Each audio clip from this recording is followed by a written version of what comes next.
Pithapuram వర్మకి MLC ఇస్తారా? పోనీ వర్మని ఏదైనా నామినేటెడ్ పోస్టులో మంచి స్థానంలో కూర్చోబెడతారా? ఇలాంటి రాజకీయపరమైన చర్చ సాగింది. కానీ అనూహ్యంగా ఆంధ్రప్రదేశ్ రాష్ట్ర ప్రభుత్వం, ముఖ్యంగా ముఖ్యమంత్రి చంద్రబాబు నాయుడు, వర్మకు రాజకీయంగా అలాట్మెంట్ విషయంలో అవకాశాలు అంత సునాయాసం కాదు కాబట్టి ఆర్థికంగా వర్మకు ప్రయోజనం కలిగించాలి అనే నిర్ణయానికి వచ్చినట్టు కనిపిస్తోంది. తాజాగా ఆంధ్రప్రదేశ్ రాష్ట్ర ప్రభుత్వం తీసుకున్న నిర్ణయం అందుకు సంకేతంగా చూడాల్సి ఉంటుంది.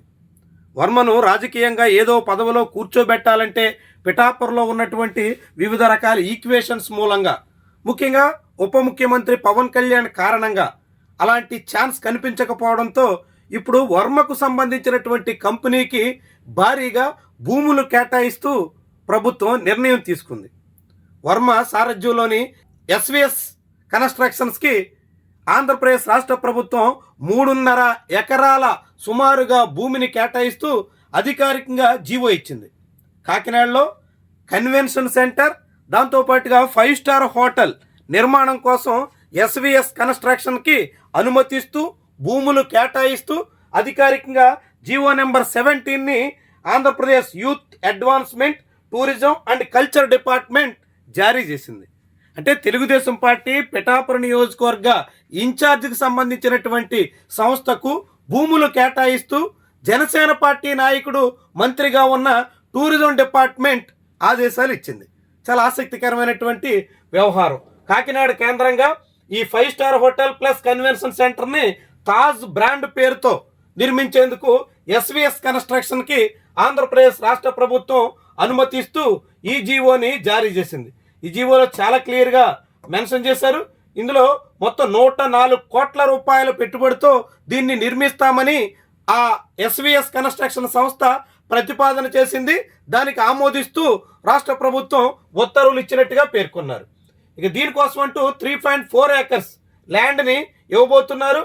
అదే సమయంలో దానికి 10 ఏళ్ల పాటు జిఎస్టీ మినహాయింపులు ఇస్తున్నారు. అంతేకాకుండా 100% ఫిక్స్డ్ క్యాపిటల్ ఇన్వెస్ట్మెంట్ మీద ఈ మినహాయింపులు వర్తిస్తాయి. దాంతోపాటుగా ఇతర అనేక రకాల బెనిఫిట్స్ను కూడా కలిగిస్తూ ఈ మేరకు ఫిబ్రవరి 18 జరిగినటువంటి ఎస్ఐపిబి సమావేశంలో నిర్ణయం తీసుకున్నట్టుగా పేర్కొన్నారు.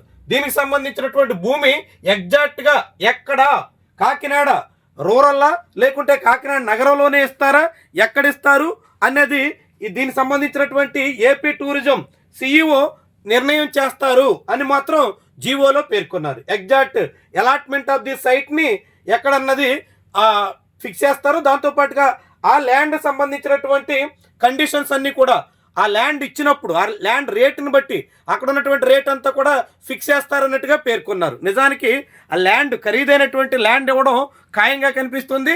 ఆ ల్యాండ్ వివరాలు, దాని వాల్యూ ఇవన్నీ జీవోలో ప్రస్తావిస్తే మళ్ళీ అవంతా ఇప్పుడు పెద్ద స్థాయిలో చర్చకు ఆస్కారం ఇస్తుంది. కాబట్టి తెలుగుదేశం పార్టీ నేతలకి సంపద సృష్టి అని రాష్ట్రానికి చెప్తే అది కాస్త టీడీపీ నేతలకు జరుగుతోంది అనేటువంటి ప్రచారం సాగేదానికి వీలుంటుంది. కాబట్టి టీడీపీ పిఠాపురం ఇన్ఛార్జికి దక్కుతున్నటువంటి ప్రయోజనం కాబట్టి ఆ భూమి విలువ, ఆ ఎగ్జాక్ట్ భూమి ఎక్కడ, ఇలాంటి విషయాలను మాత్రం ఇందులో ప్రస్తావించకుండా ప్రస్తుతానికి పక్కన పెట్టినట్టుగా మనం భావించాల్సి ఉంటుంది.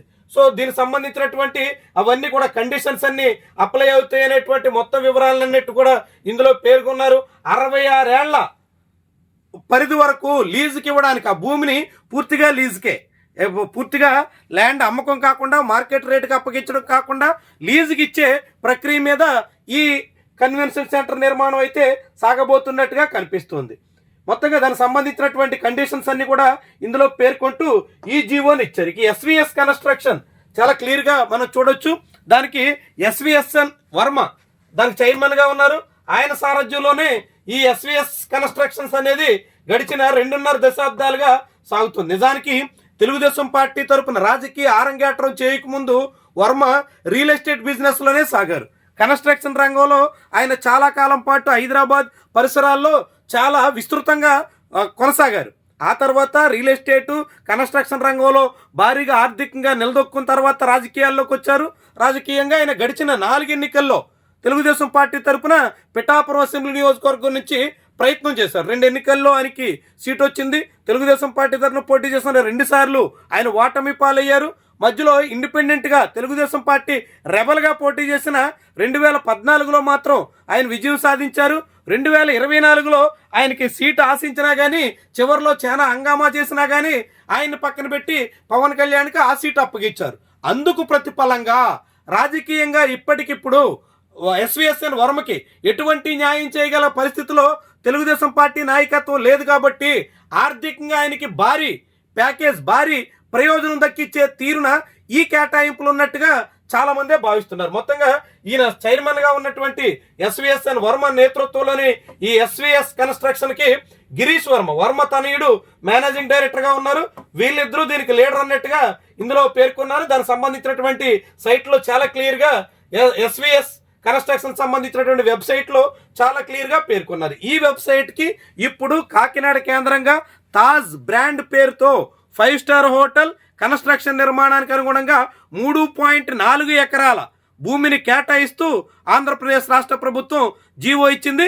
ఇదొక ఆసక్తికరమైనటువంటి వ్యవహారం. ఇటీవలే హెరిటేజ్ సంస్థకి, చంద్రబాబు నాయుడు కుటుంబ సభ్యుల సంస్థకి భారీగా రాయితీలు ఇస్తూ అనేక రకాల ప్రయోజనాలు కల్పిస్తూ రాష్ట్ర ప్రభుత్వం నిర్ణయం తీసుకుంది. హెరిటేజ్ చంద్రబాబు సొంత సంస్థే కాదు, తెలుగుదేశం పార్టీ నాయకుల సంస్థలకు కూడా భారీగా లాభాలు చేకూర్చే ప్రయత్నంలో కూటమి సర్కారు ఉన్నట్టుగా తాజా కేటాయింపులు ఈ జీవో నెంబర్ 17 ద్వారా మనకి అర్థమవుతోంది.